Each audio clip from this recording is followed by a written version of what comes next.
Hey everyone!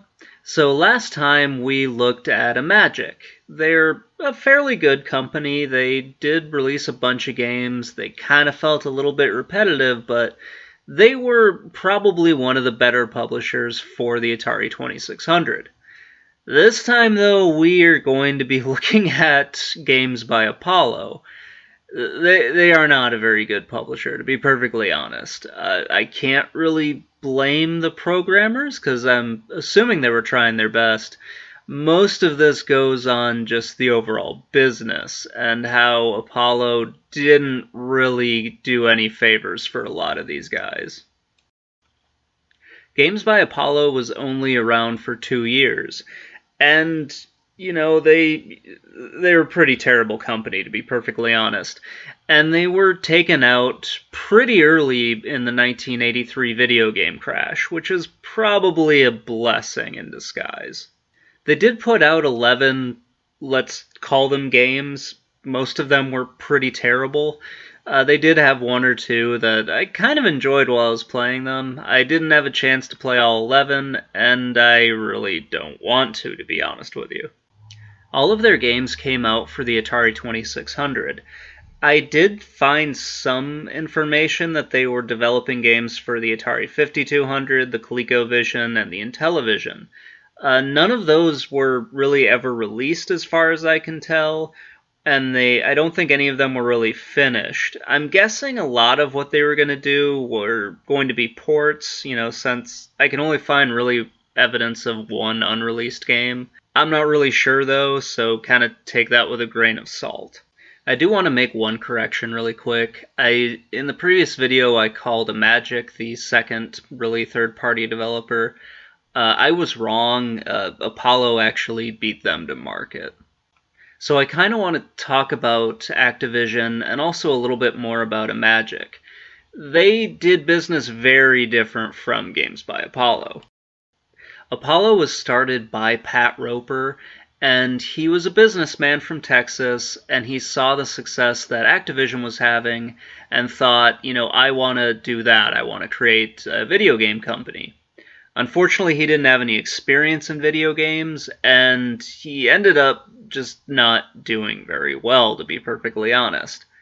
Now, what made his company different is he didn't hire people from Atari or from Activision. He threw out an ad and just kind of hoped people would respond to it.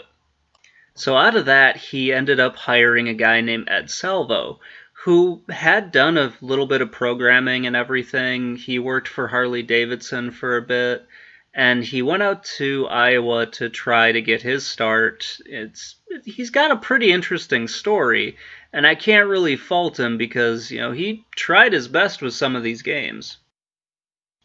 Salvo was actually the lead developer, and the director was his actual title.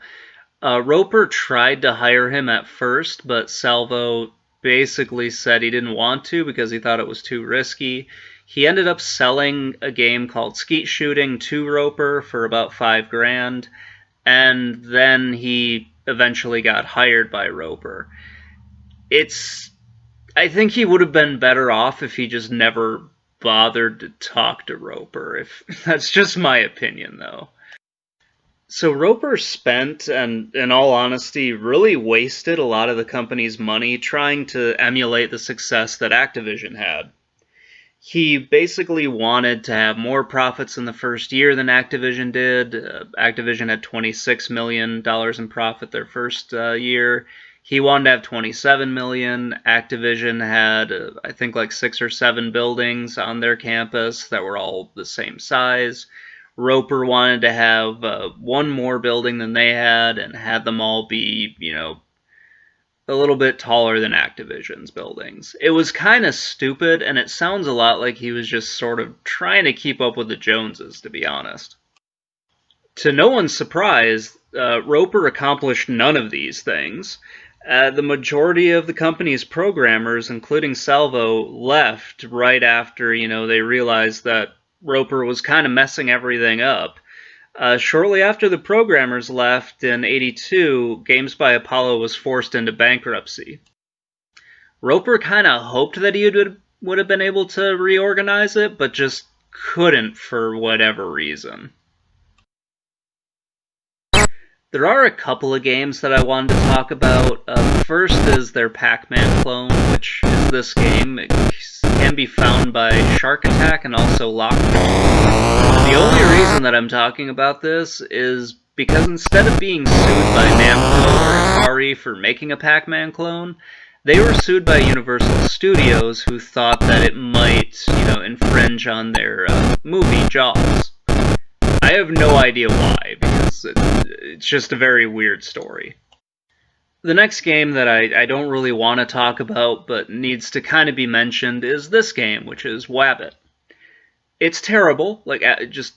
I really hated this game while I was playing it. It was just an absolute piece of crap. The only reason why this game should ever be mentioned is because it's one of the first that actually has a female character in it, and that's really the only reason why anybody should honestly mention this game at any point. It's just really, really awful. I don't understand it, and I hated playing this thing. The last one I wanted to mention was Space Chase, and that's really about it. I just want to mention it because it has this scrolling background to it, and for a 2600 game, it looks pretty technologically advanced when you compare it to other 2600 games. The gameplay doesn't really match up. It's kind of a miserable experience playing it, but it looks more impressive than it really is, just because of that scrolling background. It makes you feel like you're actually flying somewhere, or at least going someplace. It would have been better if there were more enemies on the screen, but what are you going to do? There are other games out there by Apollo. I just either don't have them, or if I did have them, I could not get them to work. Whether it was because of age or just simply because the game doesn't work anymore, I don't know. So, aside from everything, what went wrong for games by Apollo? Honestly, they tried to compete with the bigger companies, and they just didn't really seem to know how to actually compete with them. The video game crash didn't help them either, and I also feel like if they had some quality assurance, they might have been in a better spot going into the video game crash. If they had actually stayed like a smaller company, they might have had a better chance at surviving it. Just kept it to only a few employees, but that really didn't meet what Roper's vision for this was. I mean, Pat Roper in his own life, he was a crazy person. Just absolutely crazy. I've seen some information that he wanted to replace cars with helicopters. He actually flew a helicopter to and from the office.